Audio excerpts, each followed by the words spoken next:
progressivement, ce que je vous propose, c'est qu'on démarre. Alors, oui, ça fonctionne.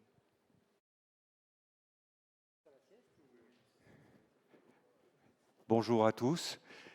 Félicitations à ceux qui sont présents, parce que je pense que les effets du repas sont un petit peu longs pour d'autres, mais ils vont nous rejoindre.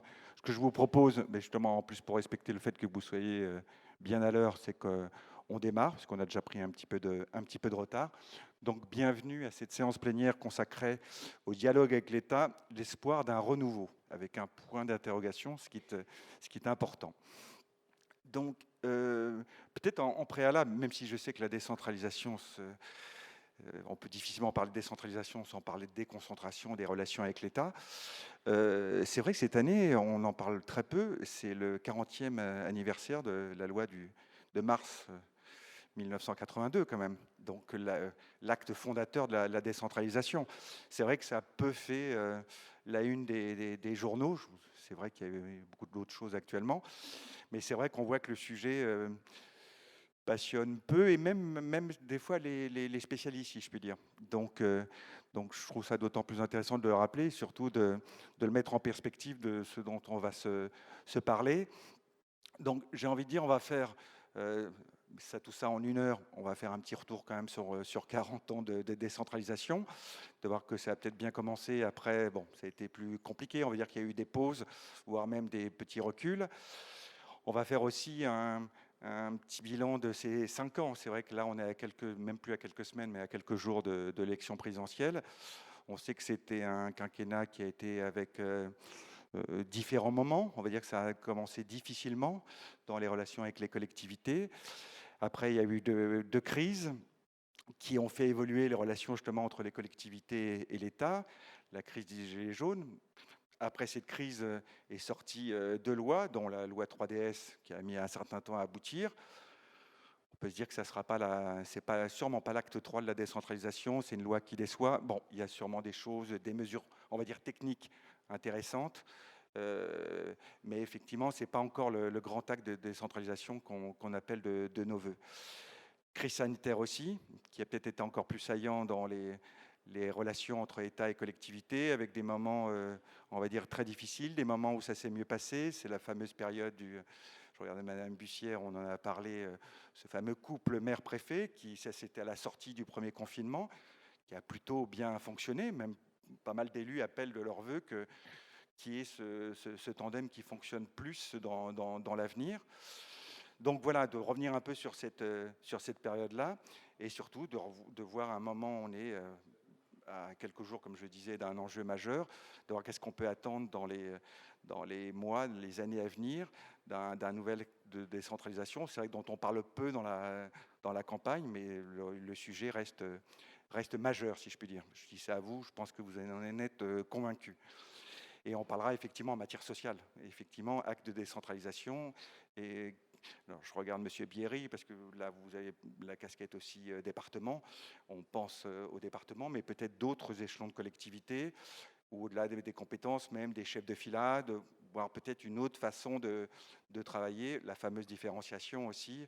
Bon, c'est tous les sujets dont on va parler. Donc, je vais vous présenter tous les quatre. Donc, tout d'abord, Frédéric Bierry. Donc, vous êtes président de la collectivité européenne d'Alsace. Donc, ça, c'est une des innovations aussi de ces dernières années, disons. Fusion des deux départements, plus des compétences supplémentaires. Et avec un avenir, bon, je préfère pas en parler, mais vous avez fait une consultation il y a peu de temps, et on pourrait retrouver quelque chose qui ressemble à ce qu'on a connu il y a quelques années, disons. Vous êtes également vice-président de l'ADF, l'Assemblée des départements de France, en charge des questions de solidarité, de santé et de travail. Laurence Lemouzy, directrice scientifique de l'Institut de la gouvernance territoriale, donc spécialiste de tous ces sujets. Pendant très longtemps, même, c'était l'Institut de la décentralisation, si je ne dis pas de bêtises, et rédactrice en chef de la revue Pouvoirs locaux. Antoine O'Haraud, vous êtes adjoint au maire de Dijon, donc en charge des affaires sociales. Je crois que votre délégation, c'est l'action sociale et la lutte contre la pauvreté. Également vice-président de la métropole de Dijon et vice-président aussi de l'ONCAS. Et peut-être qu'on en dira un mot. Vous avez été notamment auditionné dans le cadre de de la loi 3DS par rapport au CCS. Et Laurence Bussière, maire de Daubeuf-la-Campagne, donc une commune rurale de 240 habitants, et vous êtes également présidente de l'association des maires ruraux de l'Eure. Et effectivement, avec vous, comme je disais là quand je parlais du maire couple-préfet, on reviendra un peu sur cette période de la crise sanitaire et de ces différents moments qui ont eu quand même des variantes, des moments où vous étiez quand même assez isolé, voire seul, et des moments où avec les services de l'État, ça s'est quand même mieux passé, disons. Donc, j'ai envie de donner la parole tout de suite à Frédéric Bierry.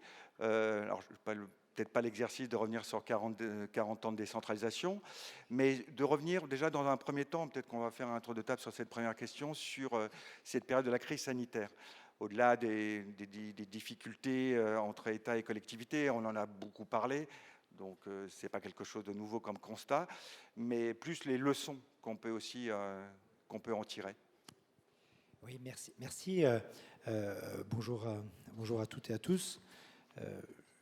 C'est vrai qu'on ne pense pas que ça fait 40 ans. Après, j'ai l'impression que c'était hier. J'ai l'impression que c'était hier, c'est là qu'on voit qu'on ne rajeunit pas.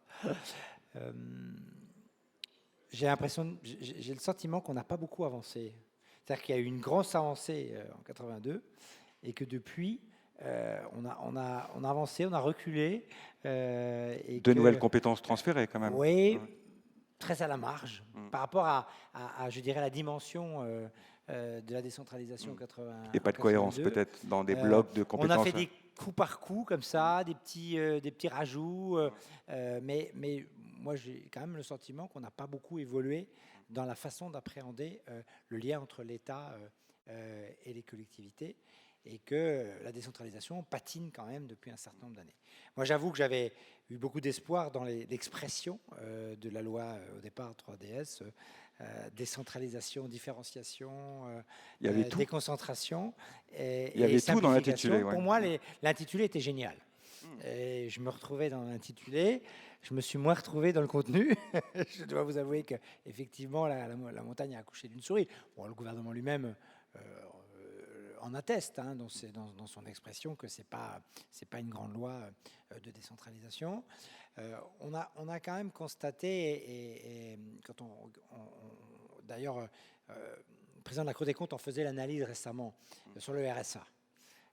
Il a parlé de finalement d'une décentralisation et de compétences, d'une décentralisation incomplète.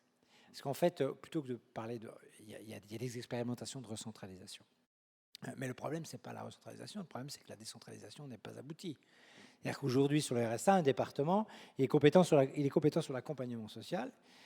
Il va, quand l'État décide d'augmenter, c'est le département qui va payer l'augmentation du RSA. Mais aujourd'hui, on ne peut pas s'atteler à ce qui est la cause des difficultés sociales, c'est-à-dire le développement économique. On ne peut pas investir le développement économique, donc on ne peut pas s'attaquer aux causes.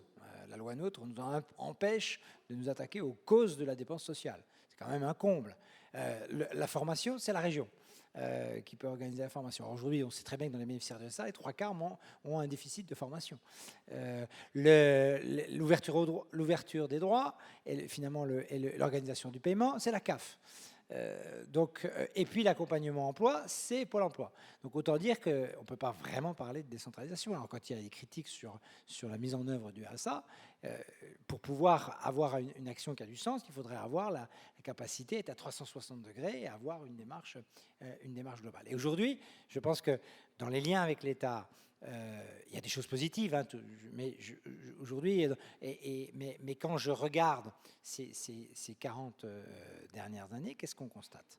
Donc, les compétences transférées, on n'a pas été au bout de ces compétences transférées. Et c'est particulièrement vrai dans le social et le médico-social. Aujourd'hui, il y a le rapport Liébaud aussi qui a été travaillé sur le vieillissement. Il faut qu'on aille au bout à un moment donné sur les EHPAD. Double habilitation dans les EHPAD, c'est double travail administratif, alors que dans les EHPAD, on n'a pas besoin de travail administratif, on a besoin d'accompagnement humain. C'est ça qu'attendent les gens. On doit arriver, j'espère, un jour au 1 pour 1 en taux d'encadrement. Mais l'enjeu, c'est le bien-être des personnes âgées, c'est le soin qu'on va leur apporter, et c'est pas le temps administratif qu'on va consacrer au girage.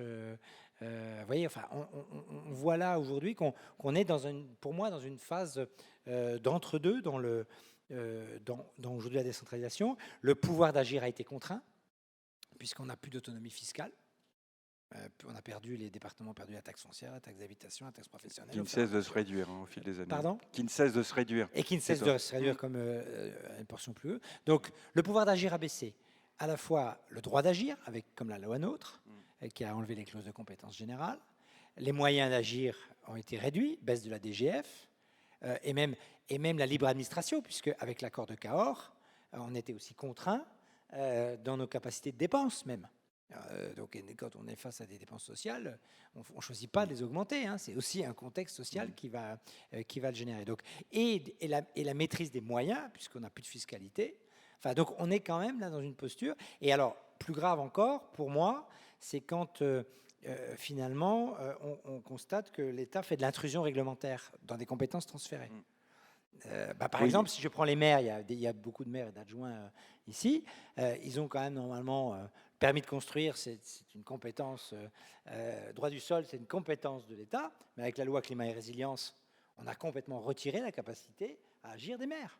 Donc on est du coup sur des compétences normalement transférées qui finalement sont reniées petit à petit avec un pouvoir réglementaire qui va de plus en plus loin. Avec également des doublons. Et peut-être pour résumer tout ça, est-ce que des gens définissaient comme l'acte 1 de la décentralisation comme une confiance qui était faite aux collectivités? Et justement, est-ce que cette confiance n'a pas été... C'est réduite au fil du temps, parce que ça paraît une notion assez simple, voire simpliste, mais c'est vrai que ça fonde aussi ces relations, disons. Oui, puis on est toujours dans une démarche verticale descendante, comme si, à partir de Paris, on pouvait mieux gérer, surtout quand on parle d'une situation du social, qui est quand même du sur-mesure dans les CCAS que vous portez, c'est tous les jours du sur-mesure et de la dentelle. Donc on ne peut pas, en étant à Paris, gérer intelligemment ce qui va se passer dans votre commune. Oui, un mot. Oui. Sur l'urbanisme, par exemple, c'est vrai qu'on n'a plus beaucoup notre mot à dire, mais par contre, s'il y a un petit souci, s'il y a même un gros souci, c'est tout de suite le maire qui est responsable.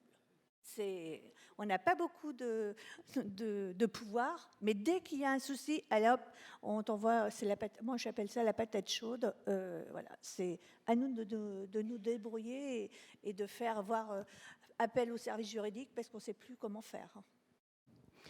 Sur la même question, Laurence Lemouzy, peut-être un micro sur, pareil, je sais que l'exercice sur 40 ans est compliqué, mais il y a des points communs sur cette période, et peut-être de revenir sur la crise sanitaire qui a cristallisé peut-être certains ressentis, ou certains constats surtout, plus que le ressenti.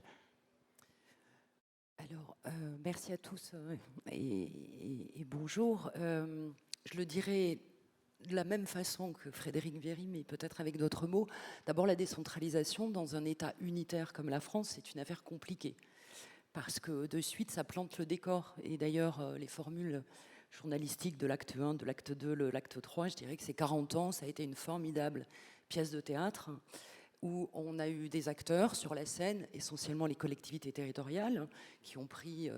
ou à qui on a transféré de plus en plus de compétences, sauf que la pièce et le scénario, il est écrit par l'État, ce qui a transformé les collectivités en véritables prestataires de services. On leur donne un rôle, elles doivent le jouer, avec des contraintes. Le décor ne change pas trop souvent, les costumes, elles doivent faire avec, si je file la métaphore, et on a là un je t'aime moi non plus entre les acteurs territoriaux et les acteurs étatiques, parce que c'est une affaire qui est dans notre culture politique compliquée.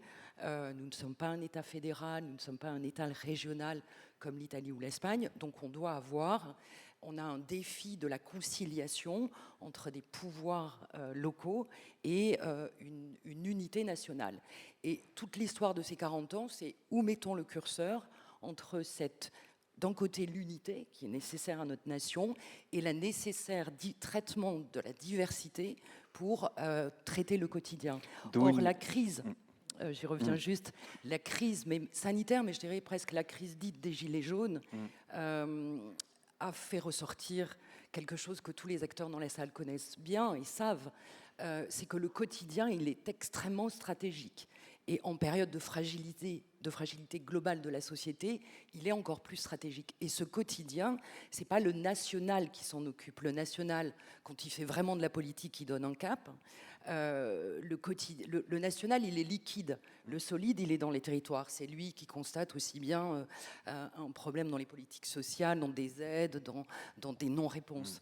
Et les crises ont accéléré ça. Et les crises, quand vous avez, je lisais un entretien dans un des supports communiqués à l'entrée, quand vous avez un maire qui constate qui entend un concitoyen qui dit « Tiens, dans la même semaine, je me suis aperçu que pour poster mon courrier, je n'avais plus la boîte aux lettres, elle avait été enlevée dans mon village, ou pas très loin de mon village. Deuxièmement, venaient de tomber les 80 km/h. Et troisièmement, la crèche venait de fermer. » C'est-à-dire que ce quotidien, il vous prend à la gorge.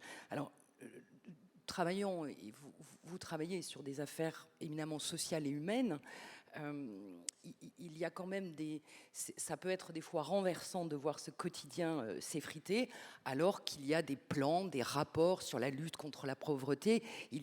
On dresse des architectures institutionnelles et des théories qui sont sûrement intellectuellement très stimulantes, mais je peux comprendre des fois le désespoir ou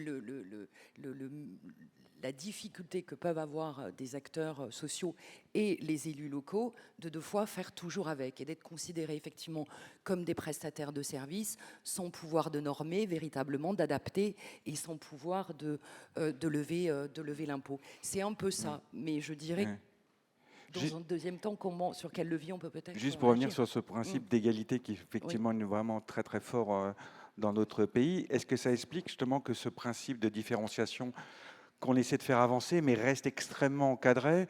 On sait que là, dans la loi 3DS, on est assez déçu de ce qu'il en sort, parce que c'est vraiment un minima, alors qu'il y a une vraie attente, et plus que d'attente, il y a des vrais besoins. Donc cet équilibre à trouver, on se rend compte qu'il est extrêmement compliqué à trouver, justement. Oui, alors, à la différence de Frédéric Bierry, j'ai jamais trop aimé le 3D. Parce que je pense qu'on a oublié une chose, c'est que par nature, la décentralisation, c'est de la différenciation. Par nature, c'est de la différenciation. On a voulu faire en sorte que la décision des acteurs de terrain la prennent pour qu'elle soit plus en prise avec le réel. On l'a perdu de vue. Donc on a réactivé ce concept qui est effectivement de ne pas donner le même médicament à des territoires qui ne souffrent pas des mêmes maladies, des mêmes défaillances, qui doivent être aidés différemment. Et on a du mal parce qu'il y a toujours cette tension. Or, tous nos travaux attestent bien, et beaucoup de personnes le savent dans la salle, c'est que la décentralisation au bout de 40 ans, parce qu'elle s'est appliquée uniformément, l'uniformité n'a pas donné une égalité, n'a pas renforcé l'égalité. Et on se dit qu'en réinjectant de la différenciation, en revenant peut-être à ce qu'est en essence la décentralisation, donc en différenciant, à s'adaptant, on va rendre l'égalité comme un principe plus actif. C'est le principe même de la décentralisation. Mais pour ça, il faut qu'il y ait véritablement un changement culturel.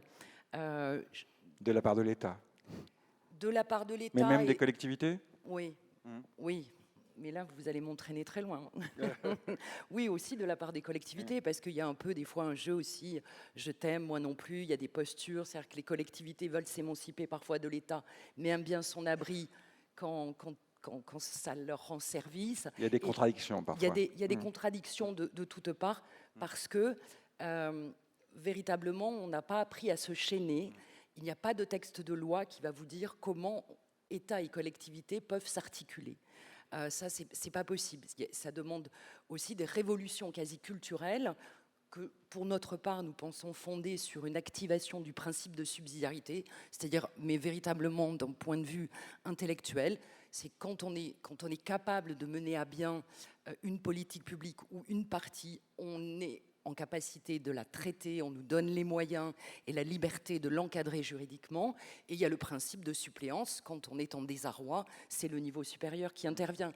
Mais pour ça, il faut avoir une grande culture des alliances et une capacité à faire confiance aux acteurs de base et à les rendre responsables. Antoine Haro, sur le même Oui. sujet. Je pense que dans vos constats, vous avez entendu des choses qui sonnent bien à votre oreille. Effectivement, bonjour à toutes et à tous. Quand même, il faut rendre hommage à Gaston Defferre quand même en 82 parce qu'il y a eu une révolution culturelle incroyable qui était le transfert de responsabilité.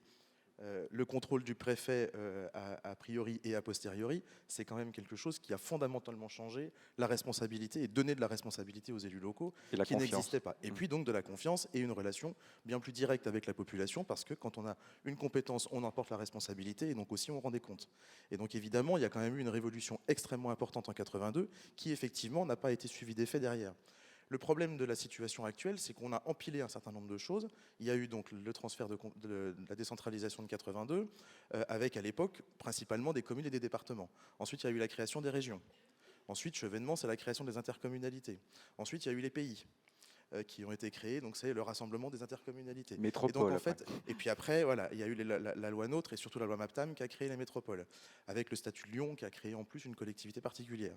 Et donc plutôt que d'aller dans un transfert de responsabilité et un transfert de compétences, on a plutôt créé des échelons supplémentaires à l'échelle locale. Et aujourd'hui, on se retrouve dans une situation où on a 5 échelons, 5 collectivités, 5 niveaux de responsabilité, et les citoyens, les habitants, ils y comprennent absolument plus rien. Quand on parle, moi j'étais candidat au départemental l'année dernière, vous aussi, du coup, le même jour on avait les élections régionales, personne ne comprenait quelle était la différence entre le département et la région. C'était une réalité quand on faisait campagne, les gens nous disaient « Ah, vous êtes candidat à ça, à ça ». Aujourd'hui, on a trop d'échelons. Et donc, on ne se pose pas la question. Et moi, pourquoi est-ce qu'on ne se pose pas la question? Je me souviens des débats au début de la loi NOTRe en 2012-2013. La gauche avait tout. La gauche, elle avait le Sénat, l'Assemblée nationale et aussi toutes les associations d'élus. Et au final, plutôt que de se poser la question de savoir est-ce qu'on va simplifier les échelons des collectivités territoriales, en fait, chaque syndicat d'élus allait défendre son intérêt. Donc les présidents de département disaient surtout touchez pas au département, les présidents de région disaient surtout touchez pas aux régions, les maires disaient surtout touchez pas aux mairies, et les députés et les sénateurs disaient surtout touchez pas aux compétences de l'État. Et au final, on a accouché de la loi NOTRe qui a permis de faire des grandes régions et qui a supprimé la clause de compétences générales pour les départements et pour les régions, ce qui à mon sens est plutôt une bonne chose, mais je sais qu'il y a débat sur le sujet, parce que ça permettait quand même de simplifier le niveau de compétence de qui fait quoi dans les différents échelons, mais on ne s'est jamais posé la question de savoir si à un moment donné on ne se dit pas qu'il y a un échelon de trop dans les collectivités locales. Donc ça c'est un débat qu'il faudrait qu'on ait, et malheureusement dans le cadre de cette élection présidentielle, c'est un sujet qui n'est absolument pas abordé et qui n'est absolument pas traité. Et ça pose un problème. Et puis le deuxième problème à mon sens, c'est que... Ou le conseiller territorial, c'est une des Alors, rares il y a le choses conseiller qui est sortie. territorial, bon, Mais ouais, c'est une amorce de réponse.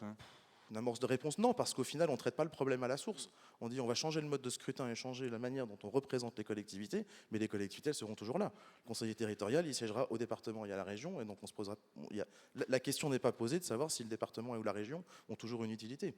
C'est juste le mode de scrutin qui change. Donc que ça soit sur la base du département, du scrutin départemental, comme c'était le conseiller territorial de Nicolas Sarkozy, ou sur la base du scrutin régional, comme ça semble être le conseiller territorial proposé par le candidat Macron. Mais c'est la question qui est posée à l'envers.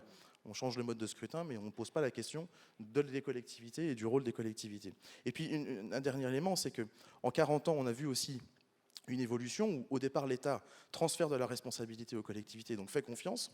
Et puis, petit à petit, l'État, il regrignote de la confiance et de l'autonomie de gestion. On a parlé de fiscalité, et je partage totalement l'analyse qui est faite sur le manque d'autonomie fiscale des collectivités. Alors il en reste un petit peu au niveau des mairies, mais il ne reste plus que ça.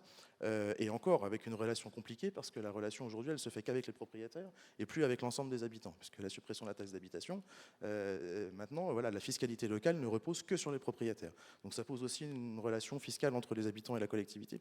Mais c'est surtout, moi, ce qui m'interpelle sur ces 5 dernières années, c'est la multiplication des appels à projets. C'est qu'aujourd'hui, les financements de l'État, ils sont basés sur des appels à projets, donc les collectivités deviennent des prestataires de l'État. Il n'y a plus la liberté réelle d'initiative locale. Si on veut aujourd'hui solliciter des fonds d'État, eh bien, il faut répondre à des appels à projets. Sur toutes les politiques en sur plus. Quasiment toutes les politiques. Et le plan de relance, c'est l'explosion là. C'est une explosion. Le plan de relance, c'est formidable parce qu'on peut trouver des crédits sur plein de choses, mais on répond à une commande de l'État.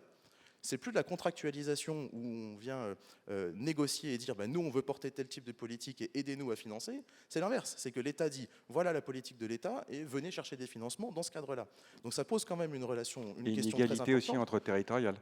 Parce que je Oui, regarde Madame Bussière, je pense la capacité à aller aux chercher les crédits collectivités. et puis surtout l'incapacité d'initiative de création locale. Quand on parle de différenciation dans la loi 3DS, logiquement ça devrait être au contraire une émulation locale, un travail des élus locaux. Moi je crois que les élus locaux sont des gens responsables et des gens qui sont tout à fait capables de porter des politiques publiques. Voilà, je me bats même des fois contre des départements qui sont aussi des fois dans cette logique-là vis-à-vis des communes.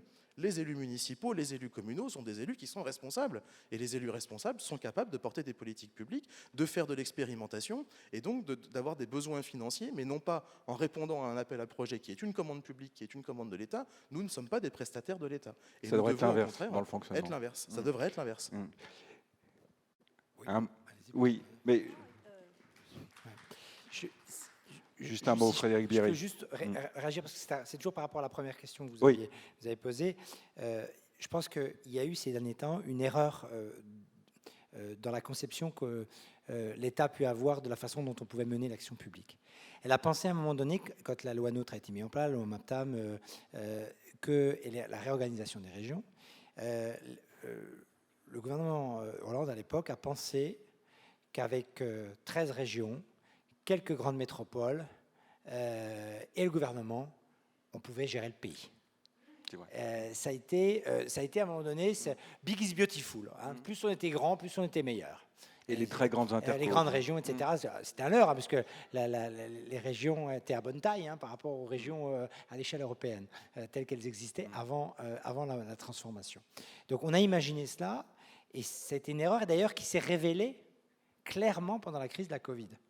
Parce que très concrètement, si vous voulez, quand vous organisez moi je vois chez moi à l'échelle Grand Est, vous organisez l'agence régionale de santé avec 10 départements.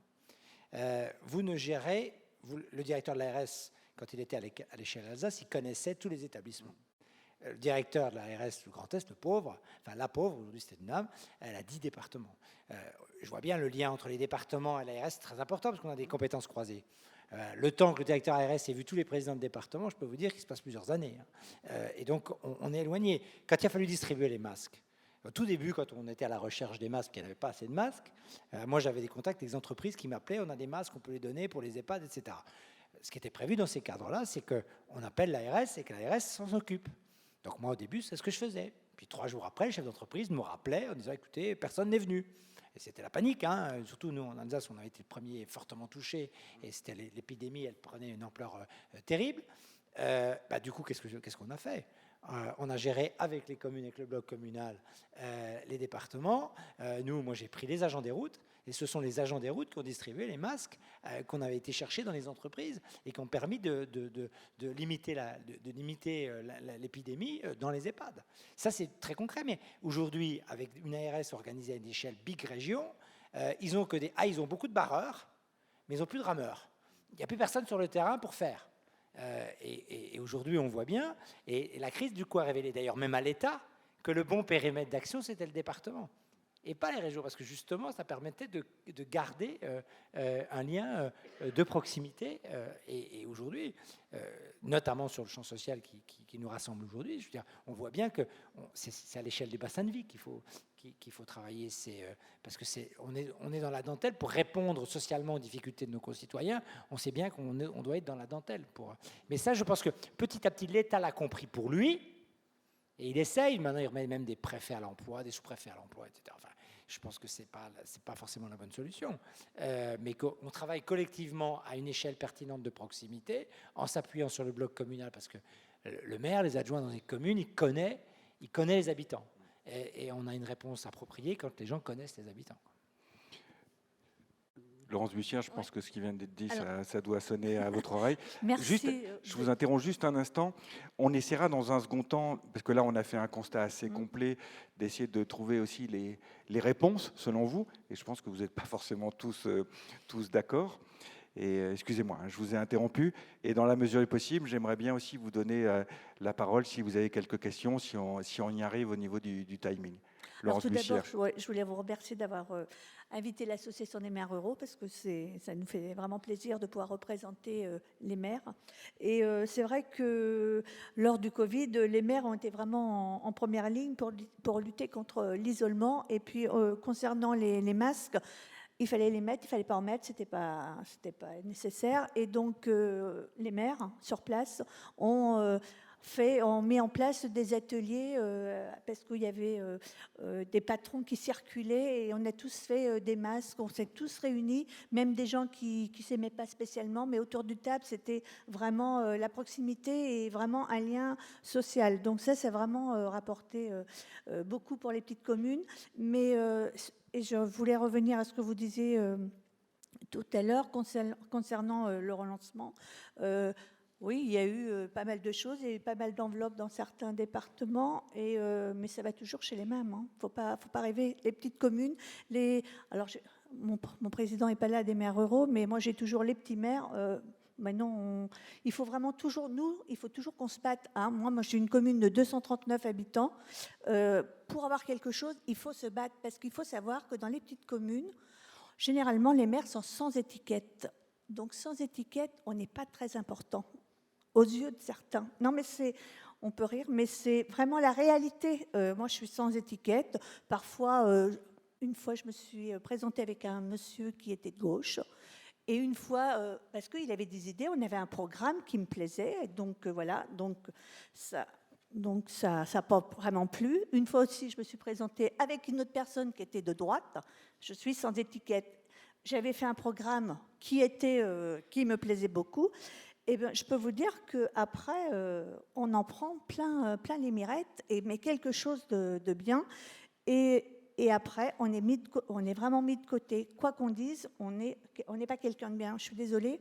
Quand on est sans étiquette, c'est qu'on a des opinions qui peuvent être de droite comme de gauche, mais moi je m'en fous que ça soit droite-gauche, parce qu'actuellement, ce qu'il faut bien se poser la question, c'est que personne ne veut voter. Et pour quelle raison personne ne veut voter? Parce que les gens ne savent plus de quoi. Ils ne savent plus qui est qui, et puis ils en ont marre de la politique. Et ça, je trouve que nos politiciens, là, actuellement, ils ne se posent pas la question. Ils sont toujours dans leurs mêmes histoires, le racisme, les gens qui font rien. Enfin, mais ils en ont tous marre de ces querelles. Ce qu'ils veulent, c'est qu'ils veulent qu'on les écoute. Et suite aux Gilets jaunes, il y a eu pas mal de choses qui sont ressorties. Moi, je sais que l'Association des maires ruraux, on a mis en place les cahiers de doléances. C'est vous qui avez lancé l'idée au tout départ. C'est nous qui avons lancé l'idée. Et moi, dans ma mairie, j'ai reçu énormément de personnes et tous la même chose, le pouvoir d'achat. Et aujourd'hui, au niveau de l'essence, le pouvoir d'achat, 3 ans après, c'est toujours la même chose. Les EHPAD, on en parle aujourd'hui. Pourquoi? Parce qu'un journaliste a fait une super étude et on en parle. Mais ça, c'était dans les cahiers jaunes. Le département, enfin, dans les routes départementales, 80. Nous, dans l'Eure, on est resté à 80. Parce que nous avons 2 ministres et on est resté à 80. Il y a plus de morts. Alors là, je leur dis, donc il faut se poser la question. Non, il faut encore attendre. Il faut attendre. Pourquoi? Voilà. C'est comme ça. C'est pas se remettre en question. Et puis je reviens aussi, lors des cahiers de doléances, nous avons été reçus par Emmanuel Macron. Moi, je suis allée à reculons, mais j'y suis allée. Autour d'une table. Je l'ai trouvé très, très sympathique. Donc quand je suis ressortie, je dis voilà. Ça m'embêtait un peu de dire qu'il était un peu sympathique. Oui, mais vous n'avez pas fini votre phrase. Voilà. Donc on était vraiment contents et on avait l'impression d'avoir été écoutés, entendus. Non, quelques mois après. Ce que vous me disiez que sur la démarche façon du grand débat, vous trouvez que c'était une moi, super idée, mais vous le soulignez d'autant plus qu'il y a une grosse déception après. Voilà, tout à fait. Le grand débat, c'est moi qui ai ouvert le grand débat d'ailleurs. Et je trouvais que c'était vraiment, pour une fois, on invitait les maires de terrain pour discuter ensemble et tout. Et j'avais trouvé M. Macron, je l'ai trouvé très fort, qui répondait aux questions, qui connaissait vraiment tous les sujets, mais tout. Et j'ai dit, super. Mais après, voilà. Et pour revenir sur notre sujet Oui. sur les relations avec l'État. Alors, c'est vrai qu'aux crises sanitaires, mais pas forcément uniquement. Comme il y a eu le moment vraiment au tout début, premier confinement décidé subitement, sentiment vraiment d'isolement d'un État très peu présent, voire Oui. totalement absent. Tout à Et fait. ça, c'est quasiment quand même pendant près de 2 mois. Mm. Et vous me disiez après, quand même, ce sorti du confinement qui avait été quand même pas mal préparé, ce couple maire-préfet. Oui. Donc beaucoup plus de dialogue, d'écoute, des réunions fréquentes avec la préfecture. Voilà, ça c'est vrai, ça a été mis en place. Alors ça, il faut dire les choses quand il y a des bonnes choses. C'est vrai que suite à ça, maintenant, nous les maires ruraux, on est invités à de nombreuses réunions. On a pu être des représentants. Donc par exemple pour le Covid, puisqu'on on en discute encore, pour les écoles, on est vraiment sollicité pour avoir notre point de vue. Et concernant avec la relation préfet et élu, il y a eu vraiment beaucoup de changements, il faut le dire. Est-ce qu'il dure ou c'était juste durant la gestion de la crise? Non, ça continue. Ça continue. Ça continue, oui. C'est là concernant les 80 à l'heure, les morts, les accidents et tout, on a toujours un dialogue. Si, ça continue vraiment. Donc ça pourrait être une des leçons positives de voilà, la on crise peut dire, sanitaire. voilà, tout à fait. Suite à la crise sanitaire, oui. Ok. Rêvons quelques minutes d'un nouvel acte de décentralisation. Et j'ai envie de faire le tour de vous tous. Qu'est-ce qui vous paraît comme ça majeur? Ben, la première chose à questionner, c'est la place et le rôle de l'État. S'il y a une première réforme à faire déjà... C'est le premier travail sur les missions de l'État. Le premier travail à faire, c'est ça. C'est l'État qu'il faut réformer avant tout. Donc il faut se poser la question des doublons. Et sur ses missions aussi. Sur ses missions, il faut se poser la question des doublons. Aujourd'hui, entre une dette et les CCAS et les départements, c'est qui fait quoi, quand, comment. On le voit par exemple sur les questions de grande pauvreté, sur la lutte contre le sans-abrisme. C'est une compétence de l'État, mais si les collectivités ne sont pas là, l'État n'est pas capable de porter tout seul cette politique. Donc qui fait quoi, et la première question à se poser, c'est ça. C'est quel est le rôle et quelle est la place de l'État. Et ensuite viendra la question qui vient derrière, c'est qui porte localement les politiques publiques. Mais la première réforme, c'est, à mon avis, la première question, c'est celle-là. Et le grand débat avait commencé à aborder ces questions-là. Effectivement, ça a accouché d'une souris avec la loi 3DS, mais rien n'est perdu. Et je pense qu'il faut qu'on continue à débattre de ces questions-là. Et puis ensuite, ce sera au Parlement de trancher. Moi, il y a une chose quand même sur laquelle je serais assez intransigeant quand même, c'est sur le pacte républicain. C'est que je ne pense pas qu'il faille décentraliser, par exemple, les conditions d'attribution des allocations individuelles de solidarité. L'APA, ça doit être la même en Alsace, dans le Finistère, dans les Bouches-du-Rhône et dans le Nord. Pareil pour les conditions d'attribution du RSA. Après qu'on adapte localement les politiques d'insertion aux réalités du territoire, oui. Mais les conditions d'attribution, parce que ça a été un débat sur le RSA à une époque, quand il y a eu un débat sur la recentralisation, il y avait aussi une grande partie des départements qui demandaient la décentralisation complète, c'est-à-dire que les conditions d'attribution du RSA soient décidées par les conseils départementaux. Mais là, on rompt quand même le pacte républicain parce que l'allocation individuelle de solidarité, elle doit être universelle et l'égalité républicaine, elle doit être garantie, en tout cas l'égalité d'accès et l'égalité d'attribution doit être garantie à l'échelle nationale. Donc ça, il faut quand même qu'on ait quelques garde-fous de ce point de vue-là. Après, que les politiques soient adaptées localement aux réalités du territoire, évidemment. Mais il faut juste qu'on ait quand même cette alerte en disant attention à ne pas mettre à mal le pacte républicain. La pauvreté, ça doit être la lutte contre la pauvreté, ça doit être un engagement complet de tout le monde. Ça veut dire aussi qu'il faut toujours un État fort aussi. Oui, sur moins de missions. Mais il peut y avoir une décentralisation et un État. C'est pas incompatible. L'un n'est pas incompatible avec l'autre. Et bien sûr qu'il faut que l'État continue à jouer son rôle de maintien du pacte républicain et de la défense des valeurs de la République, c'est-à-dire notamment l'égalité d'accès, l'égalité en droit et l'égalité d'accès de tous les citoyens aux dispositifs de solidarité. Ensuite, c'est qui porte les politiques publiques et quels moyens on le donne aux collectivités pour les porter qui doit être questionné. Mais moi, je ne suis pas contre ce que l'État continue d'assumer son rôle et que les collectivités soient là aussi pour... Puis les collectivités, elles ont peut-être cette souplesse d'expérimentation, cette souplesse d'innovation, cette capacité de créer en fonction des réalités territoriales. Et c'est ça qui doit être possible avec la différenciation. Mais ça ne met pas à mal le pacte républicain et je pense que c'est important de le rappeler. Et puis je l'ai dit tout à l'heure, mais je le redis, dans le débat sur le rôle et la place de l'État, il doit y avoir le débat aussi sur les collectivités locales et le niveau des collectivités locales. Aujourd'hui, je pense qu'il y a un échelon de trop dans les collectivités locales. Alors, il faut nous dire lequel. président de département qui va m'en vouloir. Mais Et à voilà. côté d'un candidat au départemental qui n'a pas été élu. c'est ça. Ah oui, ah oui. Ah, C'est vrai. Mais en même temps, voilà, je l'ai porté et je continue de le porter. Je pense qu'il faut, il faut se poser la question d'aujourd'hui de la place du département. Et je pense qu'il y a vraiment aujourd'hui un échelon de trop dans les collectivités locales. Mais je ne vais pas plus loin sur ce débat-là parce que pour le coup, c'est un débat et je pense qu'il doit rester ouvert. une chose aussi, je vous donne la parole tout de suite, Frédéric Bierry, mais on parle souvent des collectivités, comme si c'était quelque chose d'unitaire. Mais les collectivités, c'est un vrai pluriel, avec chacun aussi qui, des fois, défend sa chapelle, qui nage dans son couloir. Et quand on rentre dans le détail, c'est pour ça qu'on voit que c'est compliqué d'avoir des positions, quand je dis compliqué, le mot même est modeste, d'avoir une position unitaire de toutes les collectivités. Et ça n'aide pas non plus à faire avancer le dossier. Est-ce que ça, alors je ne sais pas quelle est la solution, hein, je n'ai pas la baguette magique, mais d'avoir un consensus partagé entre élus sur effectivement cette nouvelle partition entre collectivités et État, et on voit que c'est difficile. En fait, il y a deux enjeux de réforme. Il y a les réformes de l'État et il y a aussi les réformes au niveau des collectivités, dans notre mode de fonctionnement et de la maturité à avoir. D'abord, sur les réformes de l'État, tu évoquais à juste titre les différentes strates des collectivités, mais il y a encore plus de strates de l'État, puisqu'il y a les gouvernements, il y a les agences d'État. Il y a quand même dans notre pays 1200 agences d'État, ça coûte 60 milliards à notre pays.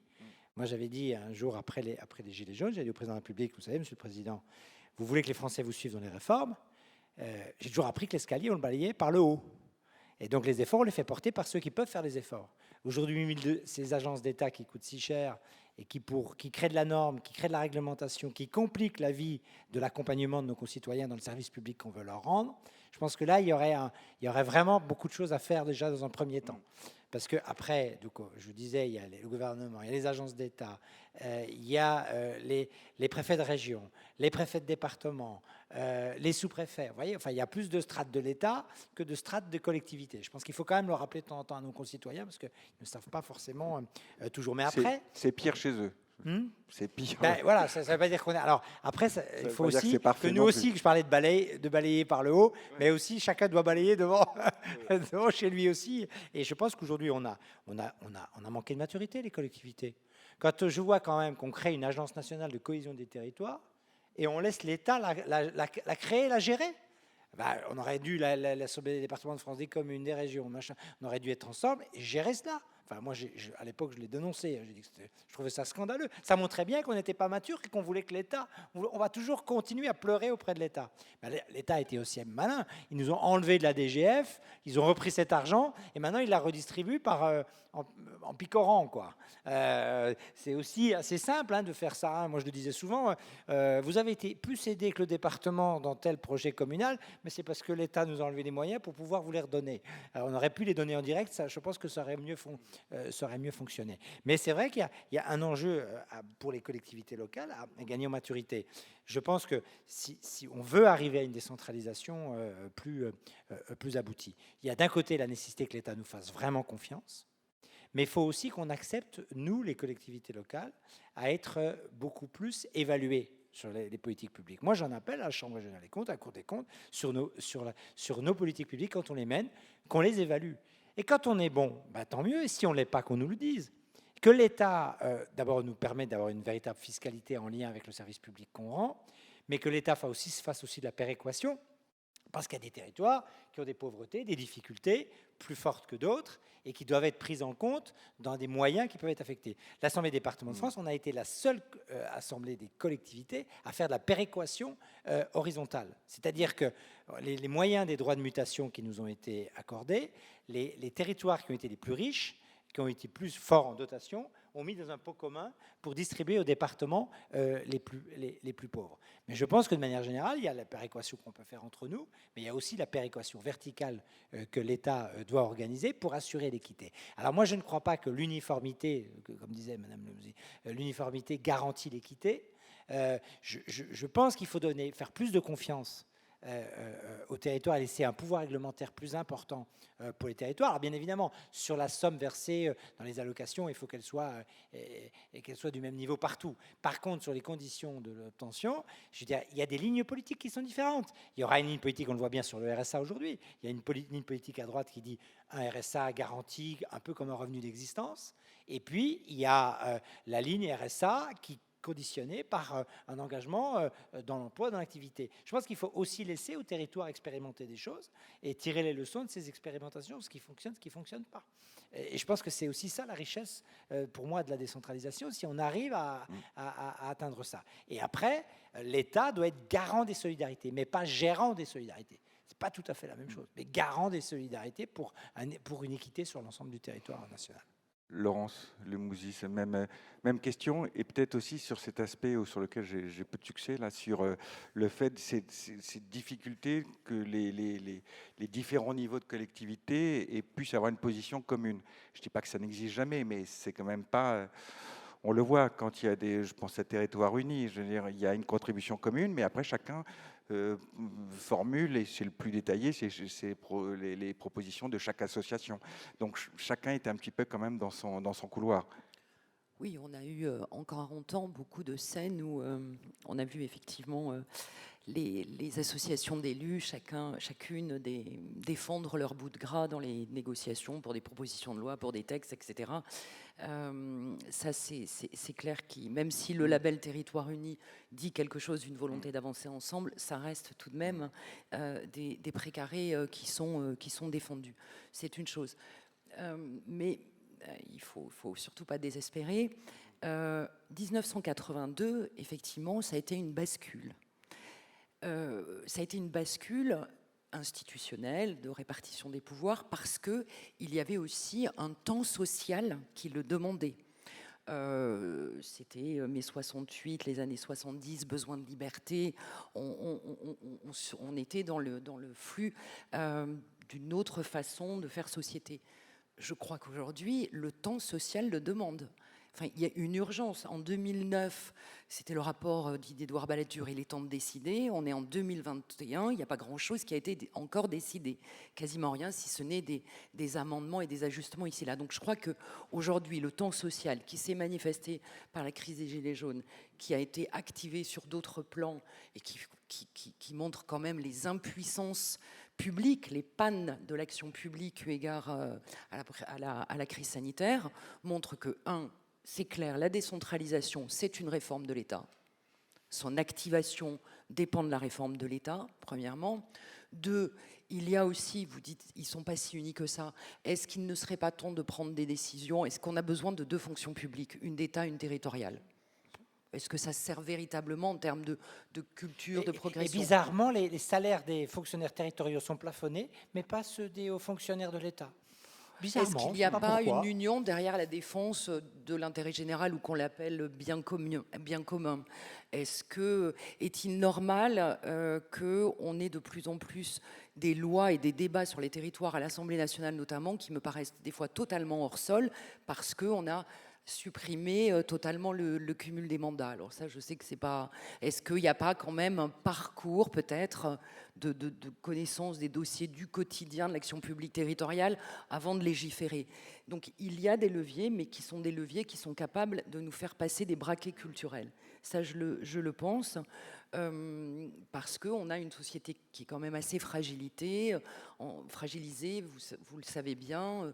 Moi qui travaille beaucoup avec la jeunesse, qui demain sont nos futurs, qui constituera nos futures équipes dans la sphère publique ou dans le secteur économique, les réflexes ne sont pas les mêmes, l'envie de travailler, les façons de s'organiser, de penser la société ne sont pas les mêmes.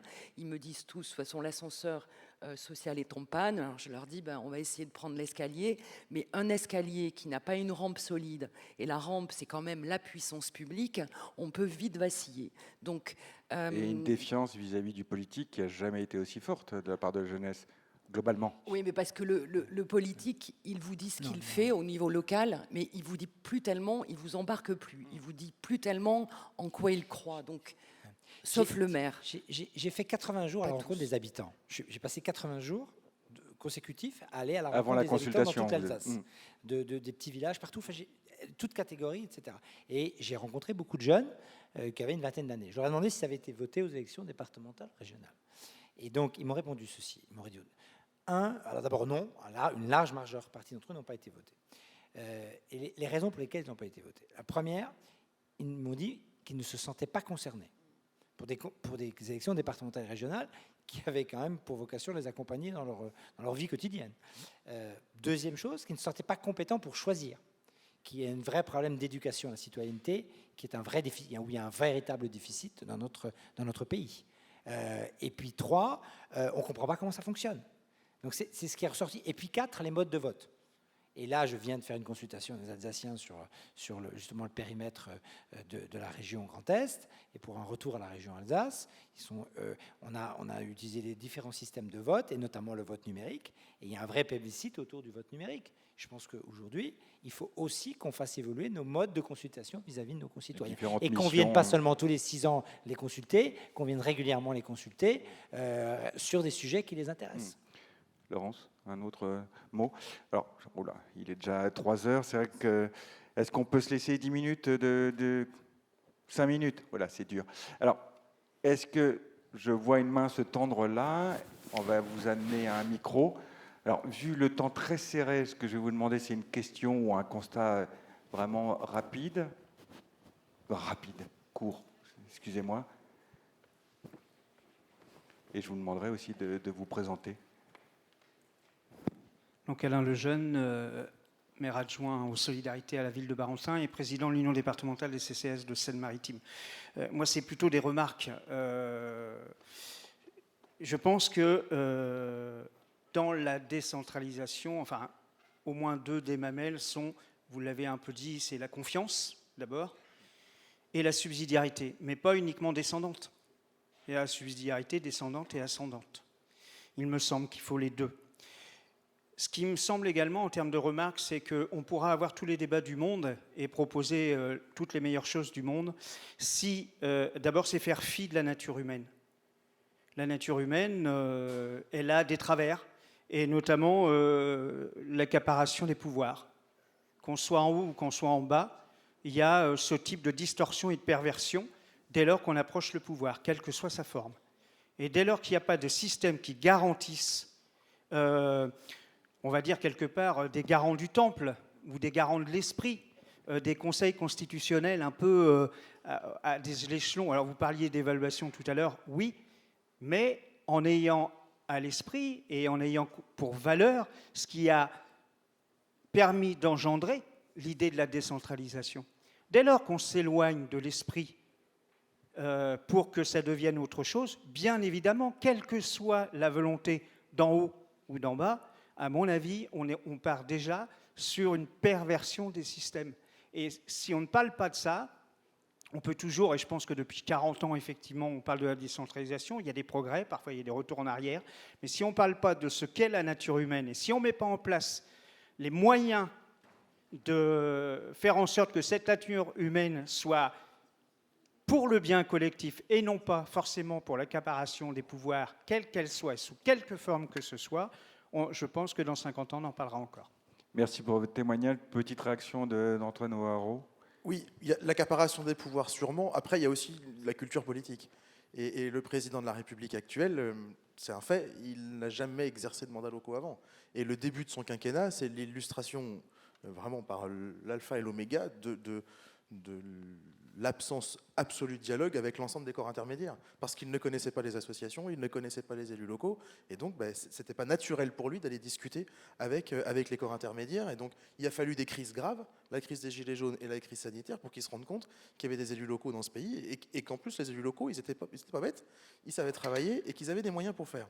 Une formation accélérée. Voilà, c'est quand même assez dingue. Je regardais les chiffres de McKinsey, là, on se dit quand même c'est dingue. Plutôt que de voir des cabinets privés, il ferait mieux de continuer à travailler avec les élus locaux. Nous, on sait faire, quoi. On sait faire. Et les moyens qu'il met dans McKinsey, il pourrait nous les donner, ça nous arrangerait bien. Une autre question? Non. Allez, une. Est-ce qu'il y a une main qui se lève? Je ne vois pas toujours, je vous ouvre avec les lumières. Non? C'est Benoît Calmes qui va être content, du coup.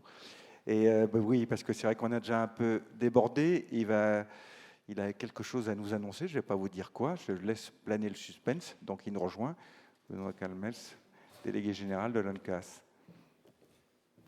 Merci à tous d'être ici. On est sur la bascule entre la plénière de l'après-midi et les 2 derniers forums qu'il y aura. Puis vous pourrez faire un tour également avec les exposants. C'était juste pour démarrer et dire que j'en ai parlé avec quelques-uns il y a 17 jours exactement. J'ai fêté mes 17 ans à l'UNCAS. Et que donc, ça ne nous rajeunit pas pour certains, mais donc j'atteindrai ma majorité l'année prochaine et que pour ma majorité, on va vous annoncer où va se dérouler le congrès de l'UNCAS l'année prochaine. On n'a pas encore les heures, mais on va vous le montrer déjà sur l'écran. Et après, je vais demander au président de l'UNCAS et au maire, qui sera l'accueillant, de monter sur scène avec nous.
Donc je demande à Luc Carvounas, le président de l'UNCAS, et surtout à Yann Galu, le maire de Bourges, de nous rejoindre ici pour quelques mots d'envoi et d'accueil.